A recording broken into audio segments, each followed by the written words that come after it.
Hello friends, welcome to promo breakdown channel. Star Plus के one of the most popular serial ये रिश्ते क्या कहलाता है सीरियल के आज रात के एपिसोड में आप सभी को अब यही दिखाया जाएगा कि जो अरमान है अब वो तो अभीरा को शादी के लिए प्रपोज करने वाला है। और अब जो अभीरा है वो तो अरमान से शादी करने के लिए हाँ बोल देगी। पर अब जो अरमान है वो तो अभीरा से ये बोलने वाला है कि मेरा मतलब है क्या तुम बड़ों की मर्जी के बिना, अपनों के आशीर्वाद के बिना, परिवार के बिना मुझसे कल शादी करोगी। अरमान अब अभीरा से ये भी कहता हुआ नजर आता है कि अभीरा कल हम मंदिर में शादी कर लेंगे और फिर अपने नए घर में शिफ्ट हो जाएंगे। अरमान की अब ये बात सुनकर अभीरा तो शॉक्ड हो चुकी है। पर अब जो अभीरा है वो अरमान को बहुत समझाने वाली है। अभीरा अरमान से अब यही कहती हुई नजर आती है कि अरमान, मैं चाहती हूँ कि हमारी शादी में सब लोग खुश हो, हम अपनों का दिल नहीं तोड़ सकते हैं। पर अब जो अरमान है उसने तो अभीरा से ये कह दिया है कि मैं तुमसे शादी करने के लिए कल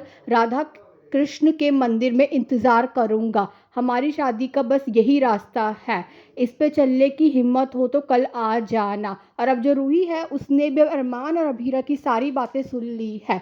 और अब रूही ने तो ये सोच लिया है कि वो दादी साहब को जाकर ये बता देगी कि अरमान ने कल अभीरा से शादी करने का प्लान बना लिया है। पर जो दादी साहब है वो सो रखी होगी, इसलिए जो रूही है वो तो दादी साहब को कुछ नहीं बता पाएगी। और अब जो अरमान है अब वो तो बैग पैक करता हुआ नजर आ रहा है। और अब जो विद्या है वो अभीरा के पास आने वाली है और उसे यही कहती हुई नजर आती है कि कल तुम्हारी और अरमान की पहली तीज है, कल तुम अरमान के लिए व्रत ज़रूर रखना। और अब जो अभीरा है वो तो खुद से यही कहती हुई नजर आती है कि दादी सा की हाँ के लिए जितना इंतज़ार करना पड़े उतना इंतज़ार करने के लिए मैं तैयार हूँ। हाँ, मैं खुद प्यार और परिवार में से किसी एक को चुनूंगी और ना तुम्हें चुनने दूंगी।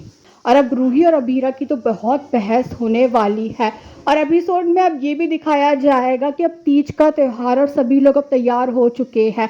और अब एक आदमी आने वाला है और रूही को यही बताता हुआ नजर आता है कि अरमान का जो नया घर है उसकी चाबी उसे अरमान को देनी है। रूही तो अब यही कहती हुई नजर आती है कि वो ये चाबी अरमान को दे देगी। पर अब वो जो आदमी है अब वो रूही को ये भी बताने वाला है कि अरमान ने उसे बताया था कि वो आज शादी के बाद तुरंत अपने नए घर में शिफ्ट हो जाएगा। और अब ये बात जानकर तो रूही शॉक्ड हो चुकी है। और अब रूही तो यही कहती हुई नजर आती है कि अरमान अभीरा शादी कर रहे हैं, ये घर छोड़कर जा रहे हैं और फिर वो नए घर में शिफ्ट हो जाएंगे, मैं ऐसा नहीं होने दूंगी। और अब रूही ने तो ये सोच लिया है कि वो दादी साहब को जाकर सब कुछ बता देगी। और अपकमिंग एपिसोड में जो अरमान है अब वो तो अपना घर छोड़ के जाने वाला है। Thanks for watching.